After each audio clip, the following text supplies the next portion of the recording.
Et aujourd'hui on parle du meilleur personnage, 300 numéros en 25 ans de série régulière ininterrompue, 5 runs différents depuis 2013, un film, une série. Aujourd'hui vous l'aurez compris, on parle de celui qui avec quasiment aucun pouvoir a battu les 3 rois de l'enfer, Darkseid, Pralaya, Dr Fate et même la présence. Aujourd'hui on parle des plus grands coups de maître du célèbre arnaqueur de Liverpool, John Constantine.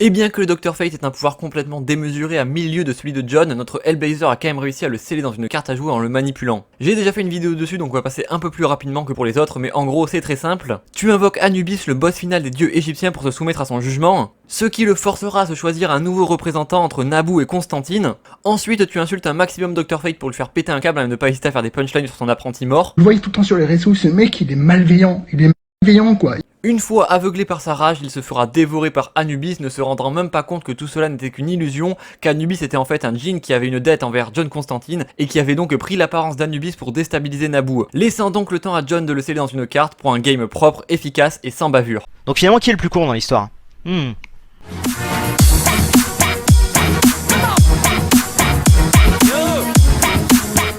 Donc la strat est vraiment super facile, hein. Oui, t'inquiète, viens, j'ai un truc à te montrer à propos de ta famille, t'inquiète pas, ça va bien se passer. En plus de ça, John avait deviné que la forme transformée de Shazam n'était pas sa vraie forme, et après l'avoir amené dans un bar en lui disant qu'il avait quelque chose à lui dire à propos de sa famille, il lui demande de se transformer, prétextant que ses ennemis pourraient le retrouver en suivant son pouvoir. Du coup, Shazam lui obéit et se transforme, révélant sa forme d'enfant, Billy Batson. Et là, John Constantine va sortir un artefact qui lui permet d'échanger sa voix avec celle de Billy. À ce moment-là, Billy panique et hurle Shazam pour se retransformer, mais ayant la voix de John, rien ne se passe. Et bien sûr, quand John, lui, avec la voix de Billy, cria Shazam, il se transforma et put littéralement ouvrir des démons en deux. Perfect. Ce qui est beaucoup moins fatigant que de réfléchir à des strats à 1000 de QI. Bon après je vous rassure, Shazam a récupéré ses pouvoirs évidemment, mais bon vu la facilité qu'a eu John à lui voler, c'est quand même assez déroutant.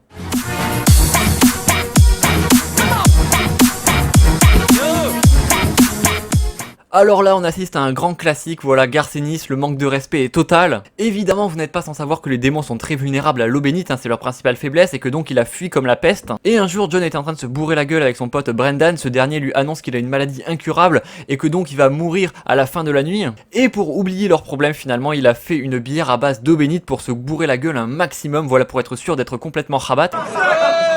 Sauf qu'à la fin de la nuit, c'est le premier déchu, donc The First of the Fallen, qui est l'ennemi principal de Constantine, qui vient lui-même récupérer l'âme de Brendan pour se foutre de la gueule de Constantine en lui rappelant au passage que tous ses proches vont mourir et sont en enfer. Mais finalement, feintant la défaite, John va lui proposer de porter un toast, et ils vont prendre une bière tous les deux, sauf que la bière étant à base d'eau bénite, le démon se désintègre petit à petit, et John finit le travail, l'obligeant évidemment à retourner en enfer pour se régénérer. Oui, car la violence n'est pas une solution. C'est LA solution.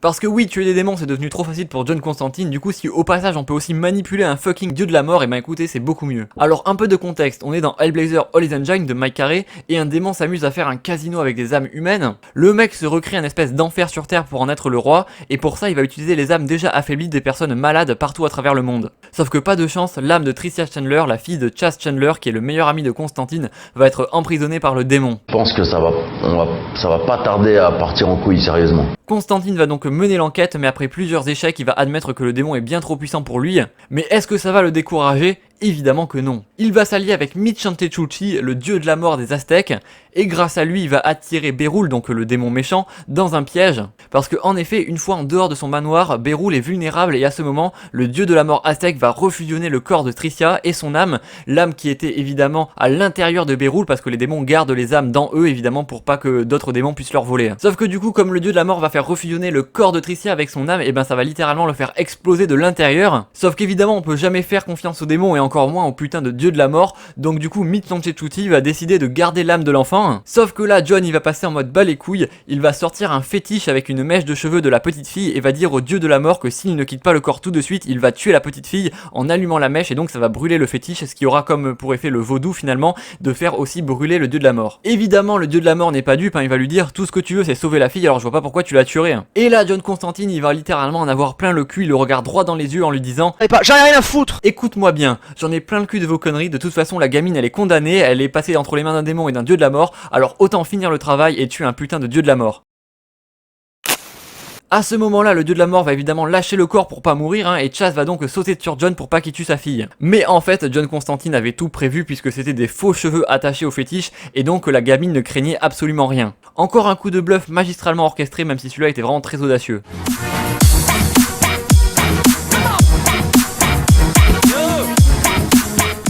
Alors là un peu de contexte, on est dans D6, donc épidémie de zombies, rayon laser, on n'est pas sur le Hellblazer classique mais c'est quand même assez cool. Alors comment est-ce qu'on tue un des démons intergalactiques les plus puissants de tout DC? Eh ben c'est très simple, petit tuto. Ne t'inquiète pas, ça va bien se passer.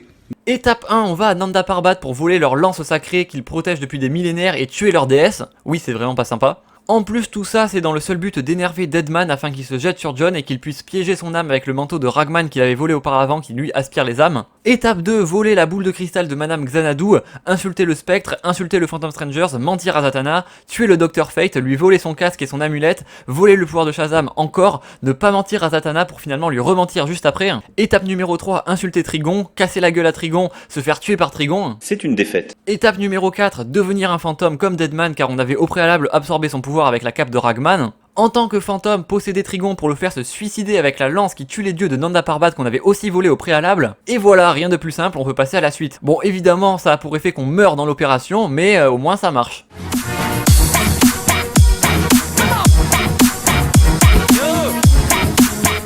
Vous le savez, les anges sont parmi les personnages les plus puissants de tout DC Comics. Alors quand John apprend qu'un ange a aidé un groupe de suprématistes blancs qui ont tué un de ses amis, il prépare un plan pour assouvir sa vengeance. La seule faiblesse qu'il connaît des anges, c'est que comme tous les humains, ils sont soumis à Dieu. Alors il va exploiter cette seule faiblesse. Pour ça il va demander de l'aide à une succube qui lui devait un service et il va demander de séduire l'ange et de coucher avec lui. A savoir évidemment que les succubes peuvent changer de forme et sont expertes dans la manipulation de la jante masculine. Et donc se pensant protégé et à l'abri, l'ange Gabriel va coucher avec la succube et à ce moment-là, elle va lui arracher le cœur. Gabriel va donc évidemment fuir jusqu'au paradis pour se régénérer, mais après avoir commis un tel péché, il sera banni à jamais de la Cité d'Argent. Perdu sur Terre, il se retrouvera donc presque sans pouvoir aux mains de John Constantine. Ce dernier possédant son cœur, il lui fera du chantage pour l'obliger à l'aider. Sauf que John va trouver que les ailes ça fait un petit peu trop voyant, voilà, donc il se chargera de ce problème lui-même. Il ne faut pas énerver John Constantine. Et il me reste 4 histoires à vous raconter, notamment la fois où il a vaincu Pralaya, Darkseid ou encore La Présence, mais ce sera dans la partie 2 de la vidéo. Et donc en attendant je vous propose de vous abonner à la chaîne pour ne pas manquer la suite, ça va être absolument incroyable. Et sur ce je vous dis à très vite pour de prochaines vidéos, n'oubliez pas de liker et de partager, et surtout n'oubliez pas de regarder de côté, on va traverser l'autoroute. Je veux pas aller à l'école. Ah bon? Quelle père la vertu vous faites?